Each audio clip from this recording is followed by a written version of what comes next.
So our EPA head, Scott Pruitt, is the former Attorney General of Oklahoma, and we know this dude really doesn't care that much for the work that the EPA does. He has sued them before taking office as the head of the administration, sued him 14 times, and these were almost always having to do with oil and gas regulations that were burdensome to his donors in the oil and gas industry.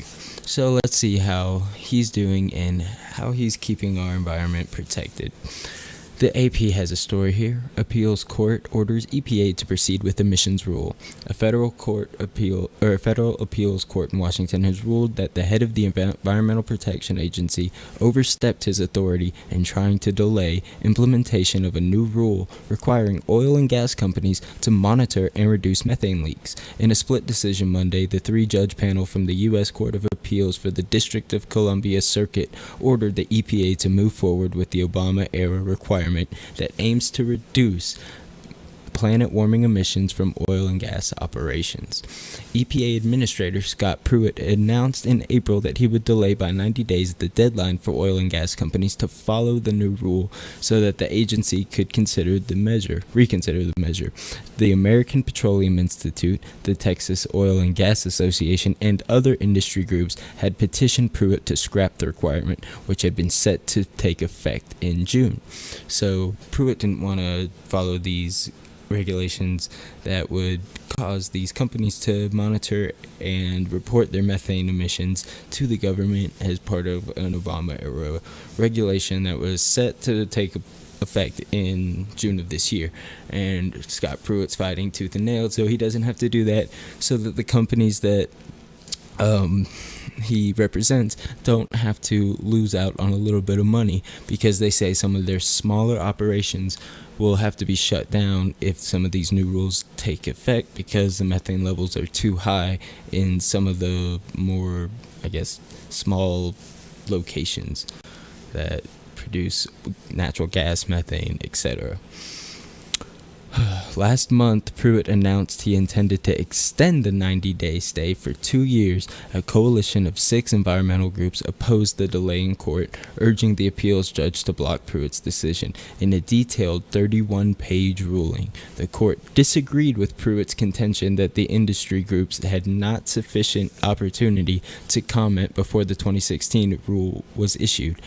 The judges also said that Pruitt lacked the legal authority to delay the rule from taking effect.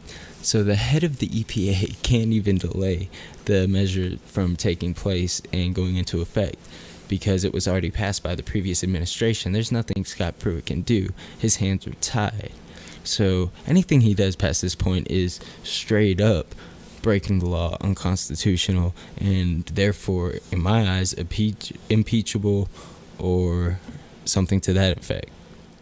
I mean, we're not going to impeach him. It would never happen. We had a Republican-controlled Congress, Senate, House of Representatives. It's not looking good for the Democrats right now. So we got to keep our eyes on at least being able to stop Trump care from passing and other things. And right now, things like the EPA are almost going unchecked because of all the chaos going around the administration. So let's read on a little bit more about Scott Pruitt's corruption. Oil and gas companies say they were already working to reduce methane emissions. Bullshit.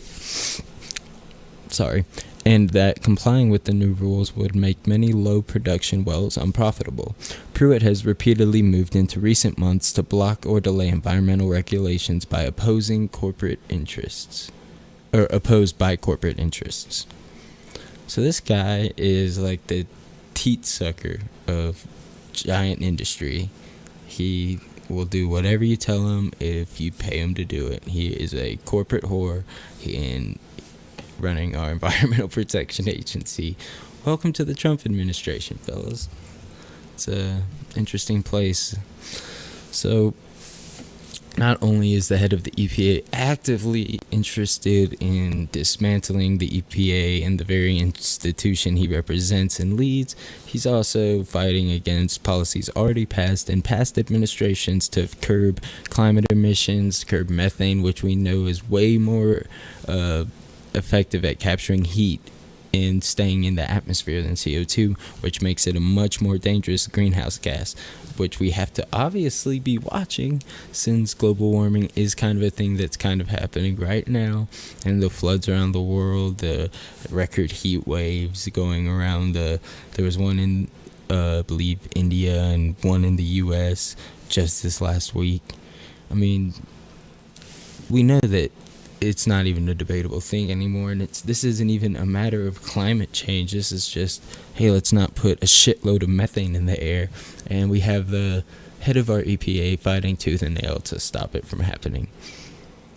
So let me read you a statement that Scott Pruitt made before he was elected or appointed. He was not elected, appointed into his position by Donald Trump. Quote, "It is our state regulators who oftentimes best understand the local needs and the uniqueness of our environmental challenges."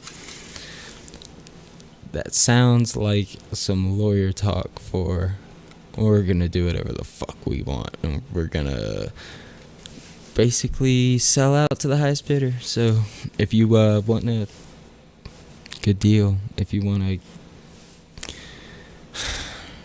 I mean, this guy's the best deal. Best money they ever spent in the oil industry. I guarantee you that much. They're getting a good return on this investment with Scott Pruitt.